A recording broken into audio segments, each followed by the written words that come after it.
Hi guys. Before we proceed to this video, we've got something very important to share with you. Neoliberalism, Inequality and Authoritarianism by Professor Jon V. Kofas is available for purchase. You can order it directly from the publisher Little French eBooks or through Amazon. Hello everyone, welcome to a teaser session, a summary introductory session on the topic of gerontocracy. The term gerontocracy, is a derivative from ancient Greek. It's actually two words. It means rule by the elderly. And it was made famous in the 19th century by a French thinker when the implication was that there were predominantly elderly people in government, especially as heads of state and running the machinery of the government.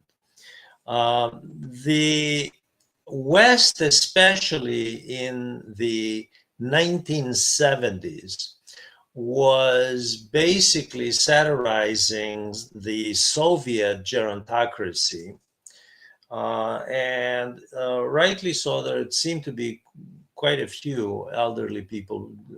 Leonid Brezhnev, the most famous or infamous, depending on your viewpoint, included in that group. And basically, the West was sort of stigmatizing the Soviet Union for its gerontocracy, basically the rule by very elderly people, because it symbolized the decline, the imminent decline. And in fact, the Soviet Union was in decline and it eventually collapsed during the Gorbachev era by 1990. So what we have today, however, in 2025 is sort of a revival of the gerontocracy theory and thesis, if you will, because but this time it's the West and its gerontocracy and its perceived decline, the decline of the West amid a period of Asian ascendancy, East Asian ascendancy to be more specific.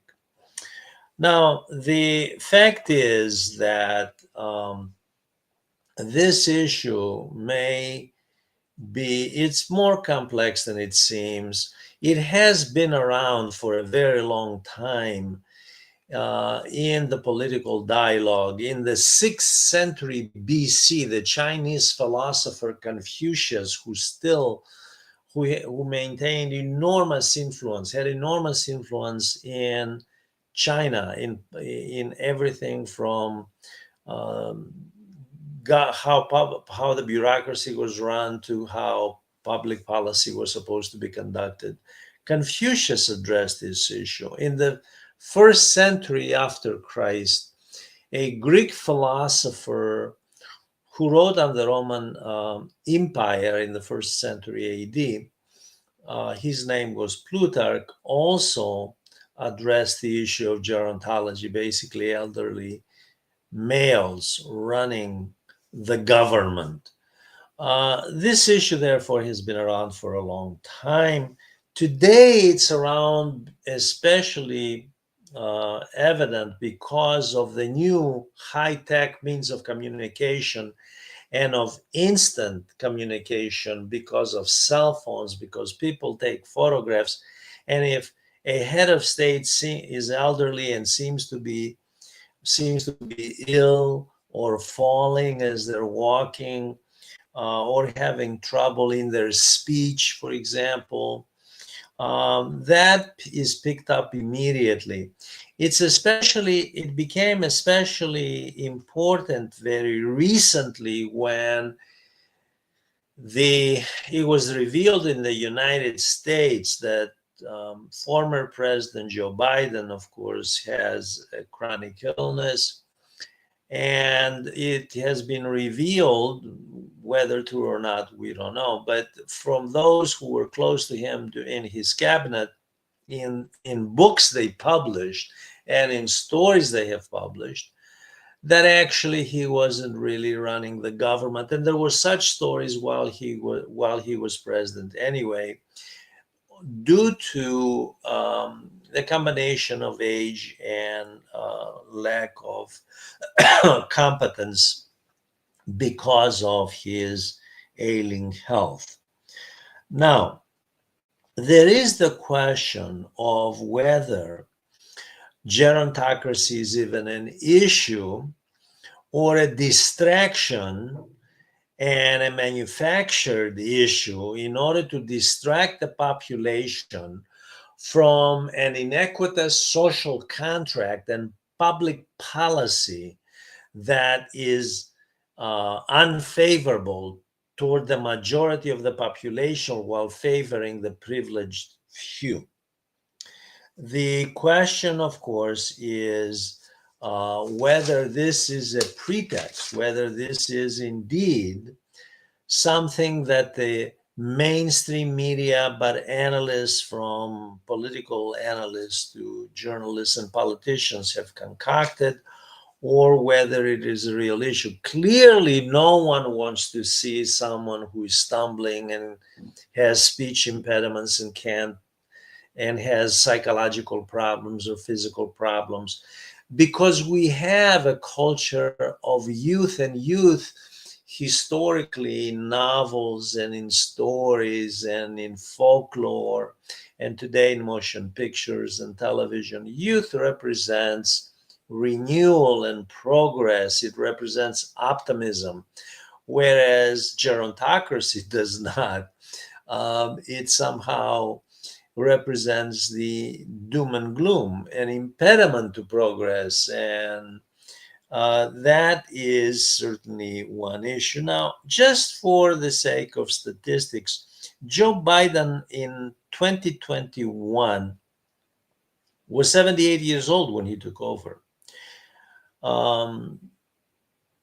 By the way, Donald Trump was actually a year older when he took over in 2025.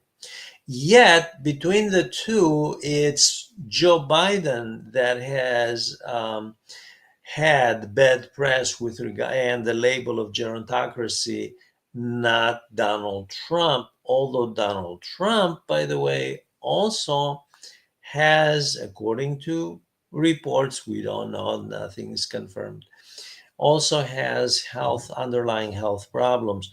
So it seems, although Biden was actually a year younger when he took office than Trump when he took office in his second term, the gerontocracy term stuck to Biden. This is really all about public perception. This is all about how the media spins stories and distracts the public from issues.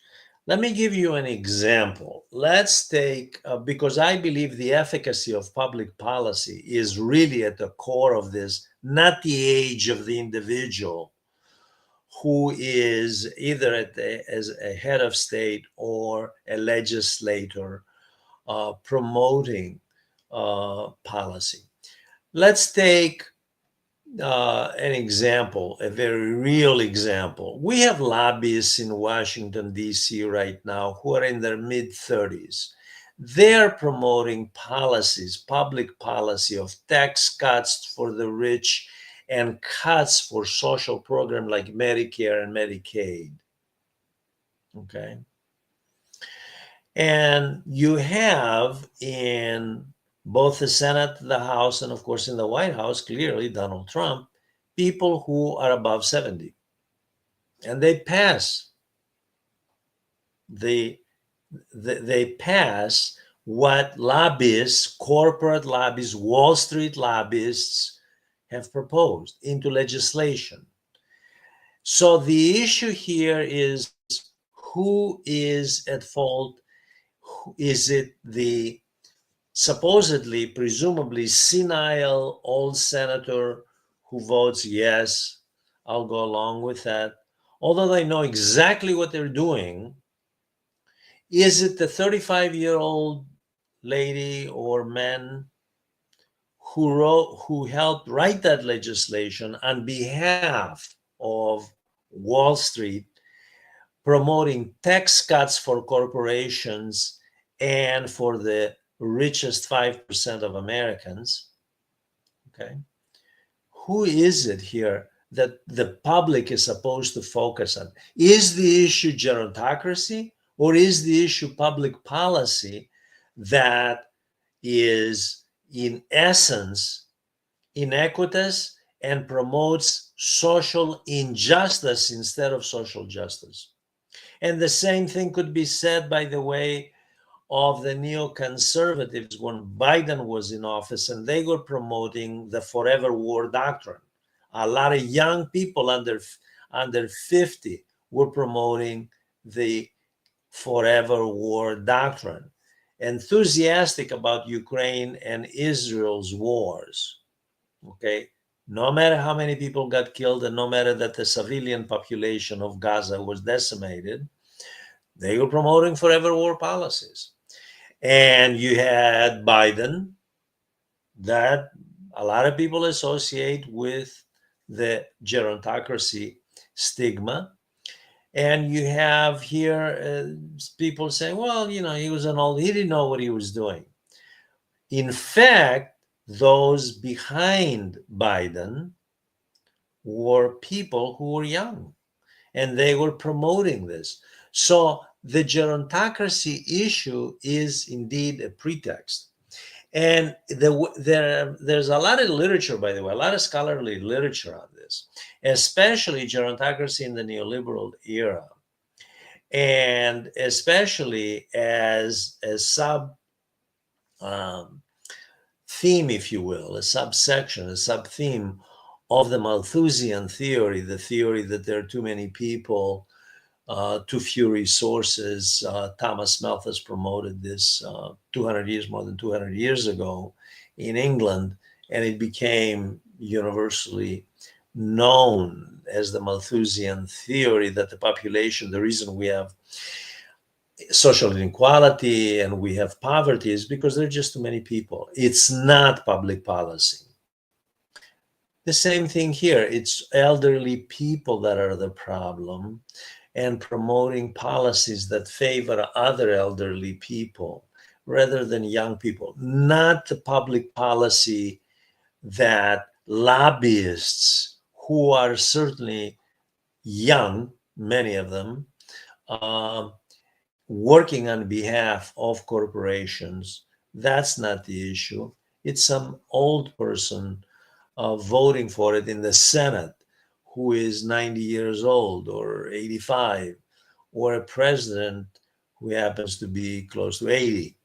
So this is an important matter because of the way that the mass media, especially social media, by the way, populist social media, spins these stories and distracts public opinion in order to excuse the real culprits behind public policy.